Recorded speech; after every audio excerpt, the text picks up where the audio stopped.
And hello guys, and welcome back to my YouTube channel mga kapatid.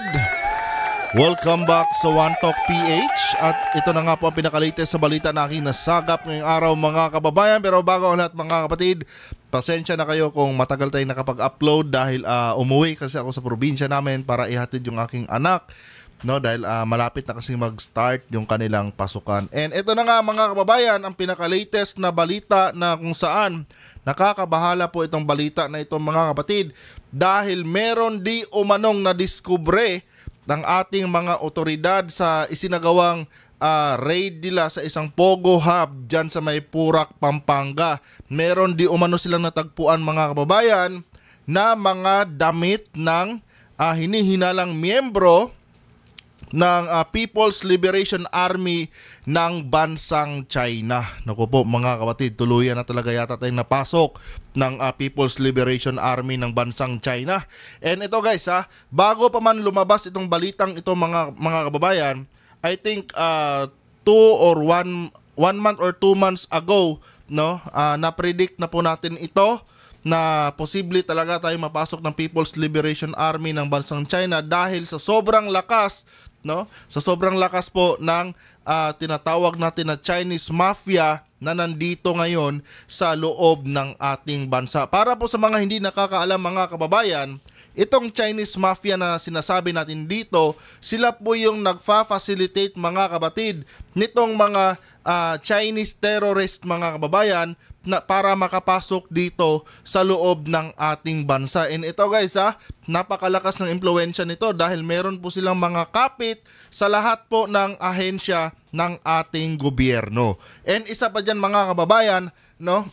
Ako naniniwala din ako mga kapatid na itong mga Chinese workers na nagtatrabaho dito sa mga Pogo Hub sa Pilipinas mga kababayan ay miyembro po talaga ito ng People's Liberation Army ng bansang China. No, malakas talaga mga kababayan, no? Ang aking kutob na iyang mga workers diyan ay member po yan ng People's Liberation Army. And ito guys, lilinawin ko lang sa inyo na lahat ng aking sasabihin dito mga kapatid ay personal opinion ko lamang ito, no, base sa aking assessment sa mga nababasa at napapanood kong mga balita ngayon, at hindi po ito sumasalamin mga kababayan, no, sa opinion ng mga eksperto. Pero bago ang lahat mga kababayan, huwag kalimutang mag-subscribe at paki-like ang ating video para i-share pa ni YouTube sa iba pang hindi pa nakakapanood. Ito guys, panoorin muna natin ang balitang ito. Sige, sir. Mas marami pa ngayong natagpo ang mga hinihinalang uniforme ng sundalo ng China sa loob ng illegal na Pogo sa Porac, Pampanga na Lucky South 99. Di ko magets kung bakit sinabi dito ng reporter na illegal na Pogo samantalang illegal naman talaga lahat ng Pogo mga kapatid.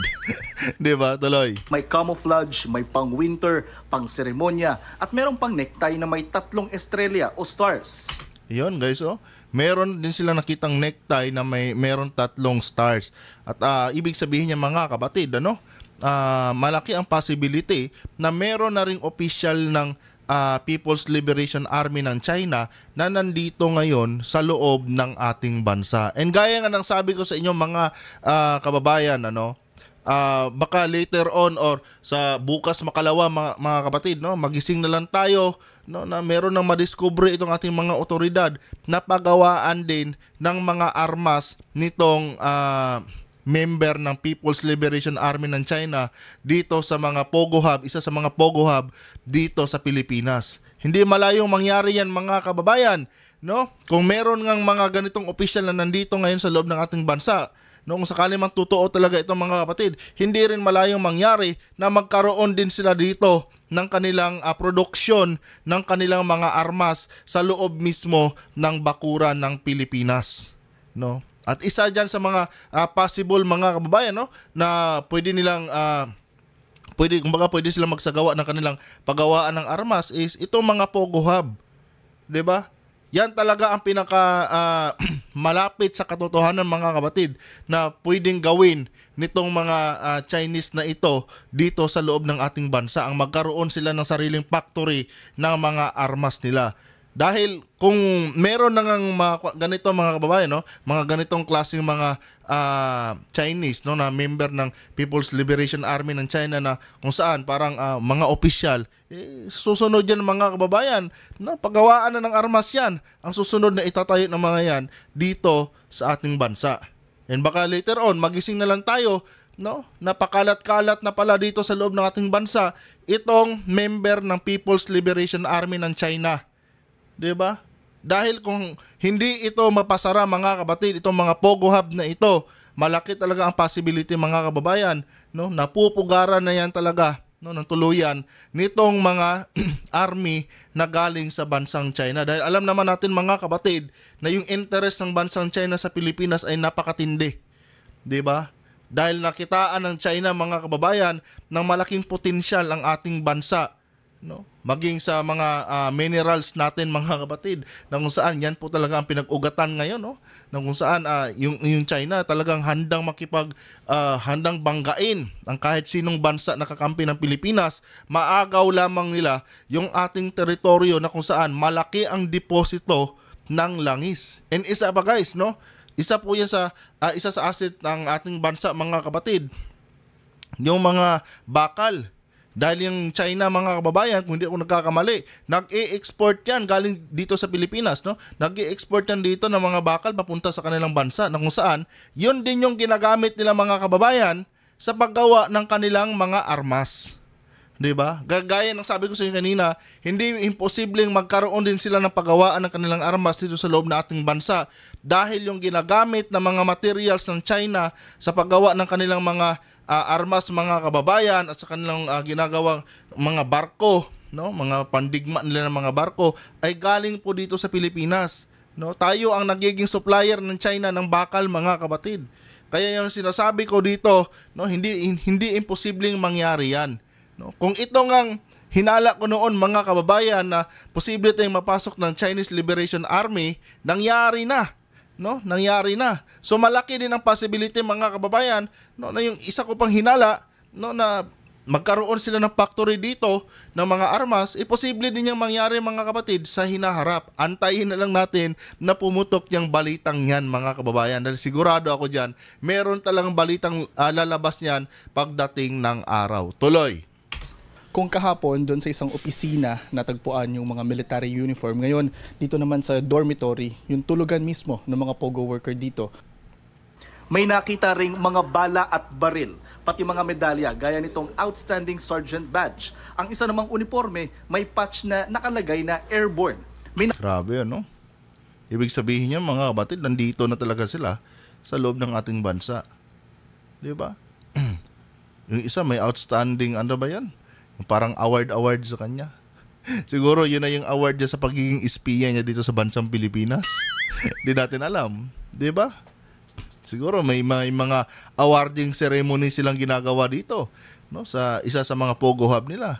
Awarding ng sinong pinakamalupit na Chinese spy dito. 'Di ba? Sila lang 'yan. Oh. And hindi ko alam mga kababayan kung ano ang desisyon ng ating gobyerno pagdating dito sa mga Pogo Hub na ito, dahil para kasi nakukulangan ako mga kapatid sa naging aksyon ng ating gobyerno sa usapin, no, ng mga Pogo. Kasi kung tutuusin mga kababayan, pwede naman nilang ipasara ito ng minsanan, itong mga Pogo Hub dito sa Pilipinas. Hindi ko mag-gets itong mga kababayan, bakit kailangan pang i-raid, mga etc. ganyan. 'Di ba? Samantalang wala namang magandang record itong mga Pogo Hub dito sa Pilipinas. Lahat naman mga kababayan may mga anomalya, sangkot sa lahat ng klaseng anomalya mga kapatid. Ito mga Pogo Hub dito. So di ko magets yung point ng ating gobyerno kung bakit hindi pa sila magbaba ng order, no, ng total ban ng mga Pogo Hub. Kasi kung hahayaan pa natin to mga kapatid, no, na manatili yung operasyon nila dito sa Pilipinas, baka later on nga magising na lang tayo mga kababayan, no, na sobrang dami na pala ng People's Liberation Army ng China na nandito sa ating bansa. Dahil malakas din kasi mga kababayan, gaya na sabi ko, malakas din kasi talaga itong Chinese Mafia, na kung saan sila talaga ang nagfa-facilitate mga kababayan nitong mga Chinese terrorists na makapasok dito sa ating bansa. 'Di ba? Kaya dapat itong mga Pogo Hub na ito, mga kapatid, sugpuin na ito, no? Ipasara na lahat at huntingin na lang ng ating gobyerno yung mga Chinese mafia. Kasi yan lang po yung pinaka wise na paraan, mga kababayan, para makontrol natin ang pagdami ng mga Chinese dito sa loob ng ating bansa. Tuloy. Nakita ring Chinese flag. Ang mga ito, pinapa-verify na sa Chinese Embassy, sabi ng PAOK o Presidential Anti-Organized Crime Commission. Alam niyo, hindi naman kailangan ipa-verify yan eh. Common sense na lang yan eh.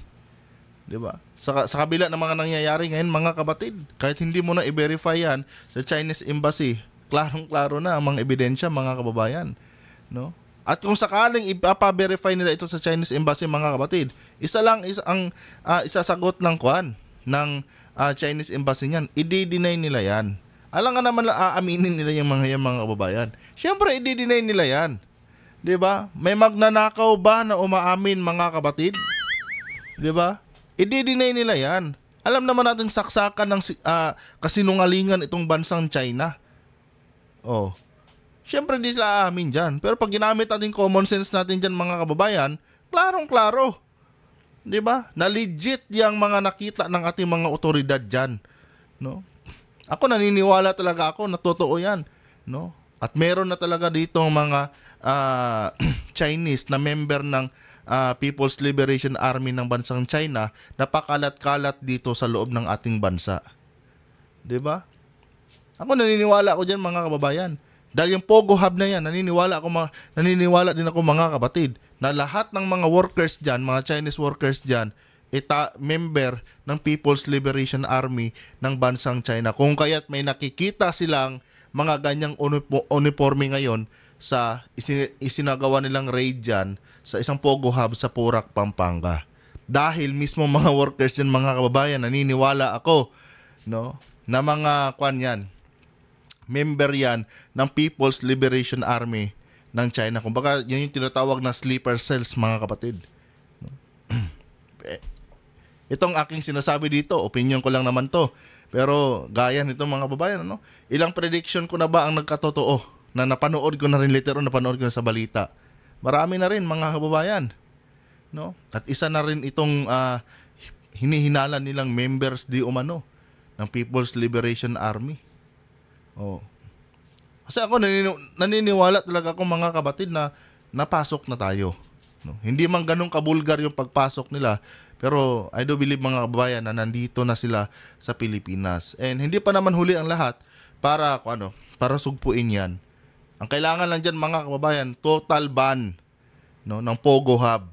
At huntingin nila yung sinasabing Chinese Mafia na kung saan yan yung nagiging daan nitong mga teroristang Chinese para makapasok sa ating bansa. Tuloy. Huwag muna po tayong mag-conclude na ito ay talagang may mga military personnel pong nakapasok po dyan o ito ay mga iilan lamang po ng mga uniforme. It is not sufficient to make a conclusion na infiltrated po. At least meron pong mga military personnel. Hindi naman sa naghaka-haka tayo. Binabase lang din natin, mga kapatid, sa kung anong laman ng balita ngayon. 'Di ba? Tulad niya, may nakitang mga dyan, damit ng hinihinalang member ng People's Liberation Army. Alangan naman ipagwalang bahala natin 'yan. 'Di ba? Kaya nga nandyan yan dahil merong nagsusuot niyan. Oh. Hindi mo pwede sabihin na iwasan natin magkaroon ng mga haka-haka dahil hindi pa napapatunayan. Hindi ko mag-get yung point ni ma'am, no? Itong spokesperson ng PNP, mga kapatid. Ano bang aantayin natin para maniwala tayo pag may sumabog na silang mga pampasabog dito? Tsaka tayo maniniwala. Anyway, sa batas naman kasi talaga, mga kababayan, no? A man is innocent until proven guilty. So kailangan mo nang i-prove, kailangan mo nang may mangyari, no? Bago natin paniwalaan na nandito na nga sila. Pero ako, mga kapatid, common sense lang ginagamit ko dyan . Meron talaga yan. No? Kaya tayong mga Pilipino dapat, mga kababayan, maging mapagmatsyag tayo. No? Dapat alerto tayo lagi, mga kapatid. Hindi ko naman sinasabing mali itong opinion ng PNP. Pero syempre hindi mo maiwasang maghinala dyan eh. No? Bakit may mga ganyang uniforme dyan? O, ano yun, disenyo lang? O, ilang tawag nito? Ilang unit na ng Pogo Hub sa Porac, Pampanga yung na-discover nila. At may mga ganyan. O, hindi mo pwedeng walang bahala yan. Especially ngayon, no, na nagpapakita ng interest ang China sa ating bansa. Oh. Hindi mo talaga pwedeng ipagwalang bahala yan, ma'am. Siguro yung opinion mo, okay lang, okay yan pag walang mga pangaharas na pinapakita ang China, kung walang interest na pinapakita ang China dito sa loob ng ating bansa, sa mga teritoryo natin. Ang problema hindi no? Lantaran. At nitong mga nakaraang araw mga kababayan, meron din ako napanood na balita na gusto ng China na magpaalam tayo sa lahat ng gagawin nating activities dyan sa West Philippine Sea. Di ba? Napaka-bulgar na po ng pagiging sugapa ng China. Masyadong bulgar yung kanilang ginagawang pang-aangkin ng ating teritoryo. Kaya hindi na nakapagtataka mga kababayan, no, kung bakit may mga ganitong bagay na nadidiskubre ang ating mga otoridad sa kanilang isinasagawang raid. Dahil malaki din talaga ang possibility mga kapatid na itong China nagtatanim na ngayon ng kanilang mga tinatawag na People's Liberation Army sa loob mismo ng kalupaan ng Pilipinas para worst comes to worst mga kababayan, meron na agad silang posisyon dito sa loob ng ating bansa. Di ba? Ganon yung analyzation ko. Anyway guys, no, lilinawin ko ulit sa inyo, personal opinion ko lamang ito, personal assessment ko lamang ito, base dito sa aking napapanood. No? At hindi po ito sumasalamin sa mga eksperto. Hindi naman sa sinasabi kong mali itong spokesperson ng PNP. No? Siyempre, tama din naman yung kanilang sinasabi. Dahil a man is innocent nga until proven guilty. Yan nga yung batas eh. No? So hindi natin pwedeng husgahan agad. Pero ako kasi, ang ginagamit ko dito, common sense eh. No? At pinagtagpi-tagpi ko lang yung mga pangyayari ngayon. Kaya nag-came out ako mga kapatid sa ganitong konklusyon na baka meron na ngang membro ng People's Liberation Army dito sa Pilipinas. At naniniwala din ako mga kababayan na yung mga Chinese workers sa mga Pogo Hub na yan, mga espiya yan ng China na kung saan membro ng People's Liberation Army ng bansang China. Ganon ang paniniwala ko mga kapatid. Pero opinion ko lamang yan. Hindi ko sinasabing dapat yung paniwalaan tong opinion ko. Kayo, kung parehas tayo ng mga nakikitang bagay, siguro mag-a-agree kayo sa akin. Tuloy. Doon po sa loob ng Scam Farm po. Under investigation pa po ito. Hindi tayo sigurado kung ito po ba talaga ay mga original na uniform at talagang mga militar po nung nasabing bansa yung may mga suot po nito. Dahil alam po natin na may mga uniforme po tayong nabibili sa mga shops. Pati ang Sabi ni ma'am, hindi pa daw confirm kung yan ba talaga ang original na uniforme nitong People's Liberation Army. Ang tanong dyan ma'am, kung hindi pala legit yan, bakit nahulihan nyo sila ng mga firearms? No? Hindi pa ba sapat yung makitaan mo na may mga ganyang uniforme plus yung armas? Oh. At sino ba naman tarantadong Chinese, no, ordinaryong Chinese ang magsusuot ng ganyan sa loob ng bakuran ng Pilipinas? 'Di ba? Once na nagsuot ka ng ganyan, talagang paghihinalaan ka. Dahil sensitibo yan pag nagdamit ka ng mga ganyang damit dito, no, tapos ibang lahi ka, sensitibo yan. No? Mainit yan sa mata ng tao. Kaya nga lang, merong ganyang damit na nakita ang ating mga otoridad dahil meron talaga yang member dito ng People's Liberation Army sa loob ng ating bansa na nag-i-espiya, mga kapatid. Diyan pala sa operation ng Pogo na yan, mga kababayan, kahina-hinala na, di ba? No? Kita na eh. Kaya hindi rin imposible talaga, no, na merong espiya ang China diyan. Hindi imposible yan, mga kapatid. Yan yung paniniwala ko diyan, mga kababayan. No? Walang ganyang damit diyan sa Pogo Hub na yan kung walang member ng People's Liberation Army na pumupugad dyan sa Pogo Hub na yan. Gaya ng sabi ko sa inyo, ako 100% ang paniniwala ko mga kababayan na yung People's Liberation Army ng China, siya ding tawag nito, siya din yung mga Chinese workers dyan sa mga Pogo Hub na yan. Yun talaga ang paniniwala ko, mga kapatid. Tuloy. Natin na may mga uniforme po tayong nabibili sa mga shops. Pati ang NICA o National Intelligence Coordinating Agency sinasabing walang matibay na ebidensya sa ngayon na may mga tinatawag na sleeper cell na sa bansa o yung Wala pa ba? Di ba? Di ba sapat yan? Well, iba kasi ang proseso nila, mga kapatid. Iba yung proseso nila sa pag-iimbestiga. Iba din yung opinion natin. No, iba din yung binifeed ng critical thinking natin. Magkaiba yan Kasi sa kanila may basis yan Dapat bago nyo sabihin yung mga ganitong bagay, no, naaayon yan sa batas. At ano sinasabi ng batas? Dapat may ebidensya. Kaya nga lang sa ating mga ordinaryong Pilipino, mga kababayan, no, yung mga ganyang bagay, iba na ang meaning sa atin yan pag may nakikita tayong mga ganyang bagay, mga kapatid. Kahit ako, no, illegal yung Pogo.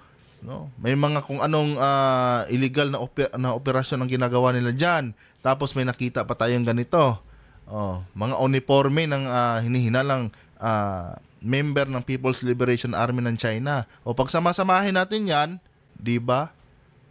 Iisipin mo talaga na baka nga nakapasok na sila. Lalo na nagpapakita ng pangwawalang hiya itong bansang China sa ating bansa. Yan talaga ang iisipin ng karamihan ng mga Pilipino. No? Hindi pa man napatunayan na nandito sila, pero sa majority ng mga Pilipino, alam na natin yan na nandito na talaga sila. 'Di ba? Member ng mga ng People's Liberation Army ng China, alam natin nandito na yan. No? Kanya nga lang kailangan pa kasi ng pruweba, no, para umaksyon yung ating mga otoridad. Ganun naman kasi. At diyan nabubutasan, no, nitong mga incheck ang ating batas. Dahil pwede nilang gamitan anytime yan ng kanilang pera, mga kababayan. No, para baliktarin ang katotohanan. Yan naman kasi estilo nila, mga kapatid. No, dahil alam nila na ang mga Pilipino mahina pagdating sa pera. At ano ang nagiging solusyon nila diyan? Idaan sa pera para matigil ang investigasyon, para baliktarin ang resulta ng investigasyon. Hindi naman sa pinaparatangan ko ang ating mga kapulisan o ating mga otoridad, mga kababayan, pero ugali na kasi natin mga Pilipino yan Yan lagi mo sinasabi Tanggap ko na yung ganyang ugali at ganyang mentalidad ng ating mga otoridad. No. Yan na kasi yun Naging nakasanayan na yan di ba nga sa Parañaque nga, mga kapatid, no, ginagawa pang ang escort nitong mga Chinese na ito, ang ating mga kapulisan. 'Di ba? Ganun yan Kaya hindi mo rin maiwasan talagang pagdudahan yung ating mga otoridad. Pero sana, no, this time, wag nilang tangkilikin yung pera ng nitong mga dayuhang incheck na ito. Dahil ang nakasalalay dyan, mga kababayan, ay ang kinabukasan ng ating bayan. Imaginein mo, pinaglaban ng ating ninuno yung ating bansa, tapos hahayaan lang natin ngayon, no, sa henerasyon natin ngayon, hahayaan lang natin sakupin tayo ng mga incheck. Hindi naman pwede yung ganun, mga kapatid. No, dapat manindigan tayo at ipaglaban natin ang ating bansa. Tuloy. Yung grupong naka-undercover na nakahandang manggulo anumang oras, pero dapat pa rin daw mag-ingat. Titignan natin ulit kung sino yung tinatawag natin mga possible sleepers. Okay? They are there on some legitimate business, but mayroon din silang other intention or plano. So, kung kaya't kinakailangan na we work together with our operatives. Sa nakikita ko sa galaw ng China, mga babayan, no, noon pa din na ito sinimulan Wala pa si Marcos, wala pa si Duterte, wala pa si Pinoy, no, wala pa si Arroyo, or baka sa time ni Arroyo, mga ganun, or sa panahon ni Erap, mga ganun. No? Kasi naniniwala ko, mga kapatid, na may long-term plan na ang China noon pa. No? Kung paano nila tayo sakupin. 'Di ba? Kasi gahaman sila eh, no? And yun nga sa hearing ni Risa Hontiveros dati mga kababayan, ano? May video na plinay si Senator Risa Hontiveros doon sa kanyang hearing sa Senado. Na kung saan pinakita doon, no? Yung mga long-term plan ng China sa iba't ibang bansa. O, ganun din yun dito sa Pilipinas. No? Posible yan na merong ganyan ang China dito. At sinimula na nila noon pa. 'Di ba? Kasi tayo ang ini-expect natin pagka mga ganitong bagay dapat on the spot magpakita ng hindi maganda itong China. Pero hindi ganyan ang ginagawa ng China, mga kapatid. Tingnan nyo na lang kung paano nila pinut up dito yung Chinese mafia na yan. No? Ang tagal nilang pinut up yan. At siguro hindi natin alam ilang taon nang ginugol nila para mapasok nila ang ating mga ahensya. Oh. Tulad nila sa kwento ni Mayor Alice Go. 'Di ba? Tingnan niyo na lang kung paano nilaro ng mga Chinese, no? Paano nilaro ng pamilya ni Go yung ating gobyerno. Oh, galing sa China, pinapunta siya dito. Oh, pagdating dito, inaral niya ang kultura ng Pilipinas. Oh. Step by step lang hanggang sa umabot na siya sa punto, no? After niyang makabisado lahat dito sa Pilipinas, umabot na siya sa punto na tumakbo na siya sa politika. Oh. Doon pa lang nabutasan na tayo, nakapasok siya sa politika, sa political system ng Pilipinas eh. Oh. Imagine niyo kung ilang taon yung inantay nila bago mangyari yung mga bagay na yun. Ganon katyaga itong mga Chinese, mga kababayan. Dapat maging mapagmatsyag tayong mga Pilipino, wag nating hayaan mga kababayan, no? Na mamayagpag ang impluwensya nitong mga Chinese, no? Mga teroristang Chinese dito sa ating bansa. Hanggang dito na lang mga kapatid. Kung nagustuhan niyo po ating content ngayon, huwag kalimutang mag-subscribe at pakilike ang ating video para i-share pa ng YouTube sa iba pang hindi pa nakakapanood.